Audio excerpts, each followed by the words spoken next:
Vincent Malloy is 7 years old. He's always polite and does what he's told. For a boy his age, he's considerate and nice. But he wants to be just like Vincent Price.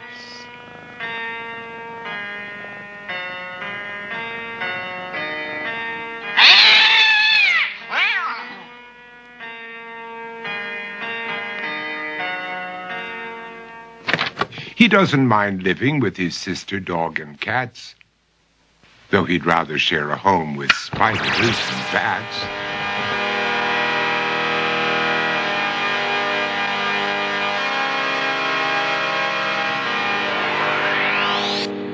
There he could reflect on the horrors he's invented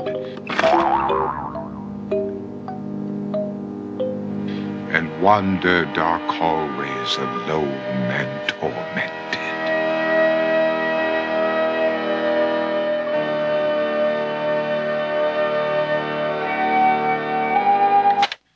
Vincent is nice when his aunt comes to see him, but imagines dipping her in wax for his wax museum.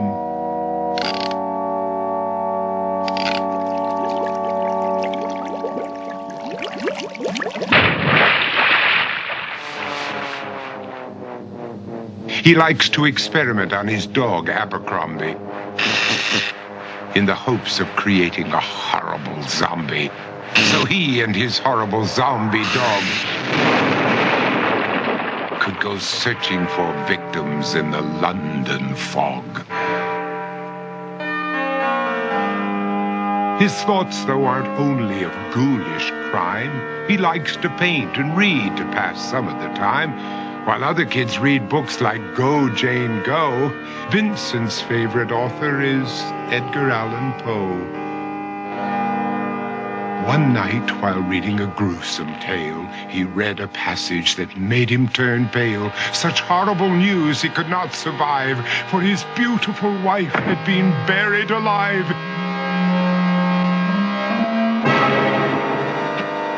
He dug out her grave to make sure she was dead, unaware that her grave was his mother's flower bed.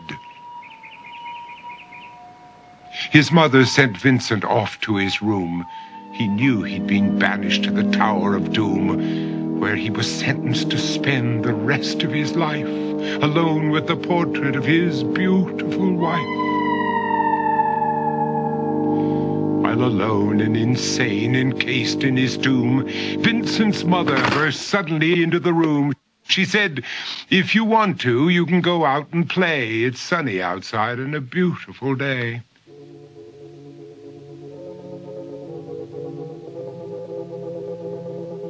Vincent tried to talk, but he just couldn't speak. The years of isolation had made him quite weak. So he took out some paper and scrawled with a pen, "I am possessed by this house and can never leave it again." His mother said, "You're not possessed and you're not almost dead. These games that you play are all in your head. You're not Vincent Price, you're Vincent Malloy. You're not tormented or insane, you're just a young boy. You're 7 years old and you are my son. I want you to get outside and have some real fun." Her anger now spent, she walked out through the hall. And while Vincent backed slowly against the wall, the room started to sway, to shiver and creak. His horrid insanity had reached its peak. He saw Abercrombie, his zombie slave, and heard his wife call from beyond the grave. She spoke from her coffin and made ghoulish demands, while through cracking walls reached skeleton hands. Every horror in his life that had crept through his dreams swept his mantle after to terrified screams.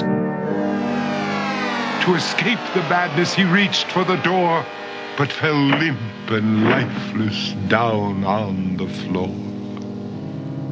His voice was soft and very slow as he quoted The Raven from Edgar Allan Poe. And my soul from out that shadow that lies floating on the floor shall be lifted nevermore.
What do you know of Barnabas Collins? Just legends, really.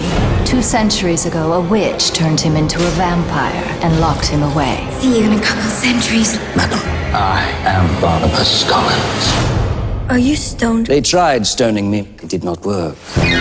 What is the year? 1972. I shall restore the family to its former glory. How soon can the horses be ready? We don't have horses. We have a Chevy. This age does remain a mystery to me. He's not staying with us forever, is he? What is your age? 15. 15 and no husband. You must put those birthing hips to good use at once. Hello, Barnabas. You're looking well. Witch, you cursed me to be this hideous creature.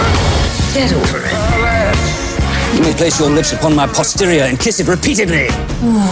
No one talks like you anymore. That was a regrettable turn of events. Dark Shadows, only in cinemas.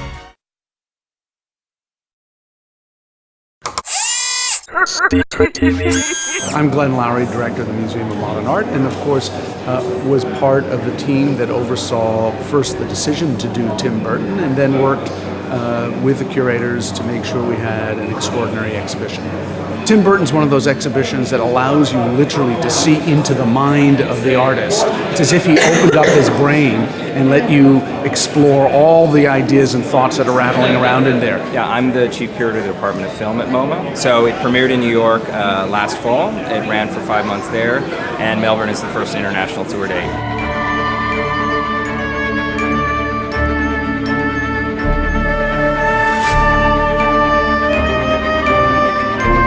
What they told me about New York was that people that wouldn't ordinarily go to a museum came to the show, which that made me feel very, very, great. It's like, because I didn't grow up in a museum culture. Hollywood Wax Museum was probably the only museum I really went to, so I can't really call that a museum.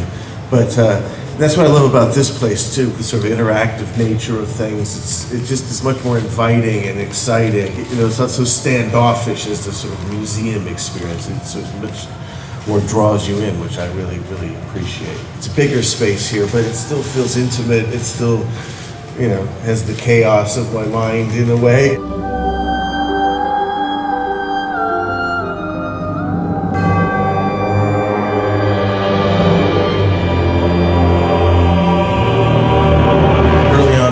laugh. I didn't really speak, so I felt much more comfortable doing a sketch and having that have more meaning to me than sort of my intellectual mind, and so it's always been in certain projects, a way of like thinking that, well, that's more meaningful and powerful for me coming from an image, more from the subconscious, and I feel much more sort of comfortable, and that's coming from a stronger place for me.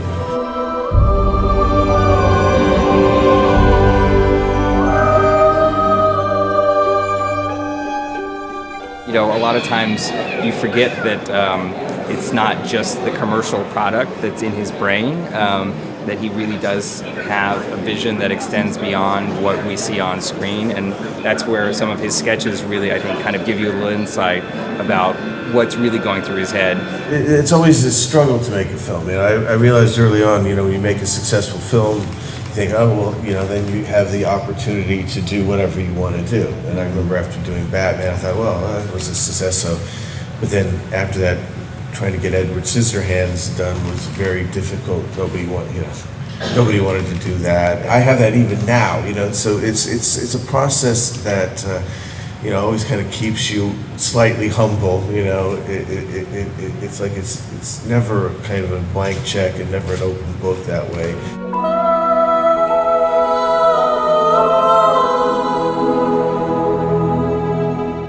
Some of my favorite pieces are some of the cartoons that he's done from like really early on, from like 12 years old all the way through, contemporary, that really show his kind of twisted sense of humor. For me, the drawings are fantastic.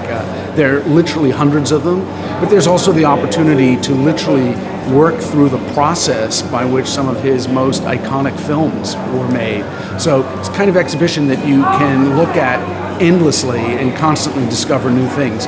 But there's a kind of haunted house at the end that's a don't miss as far as I'm concerned. I don't want to give away the surprise. I didn't realize I saved so much stuff because I never really look at it. I sort of stuff in drawers, and Ron and Jenny just kind of did an archaeological dig, and they found my original rejection slips from Disney and all sorts of things which I didn't even know I had or kept. The things you shouldn't miss are the things you would never expect to see in an exhibition about Tim Burton. I mean, it's great to have the Batmobile and it's great to have props from the movies, but when you go through and you see his really early sketchbooks from grade school, and you see the notes from Disney saying, well, you've got some great ideas, but we think you should work harder, basically rejecting him as an artist, and he just made $1 billion for them, 25 years later.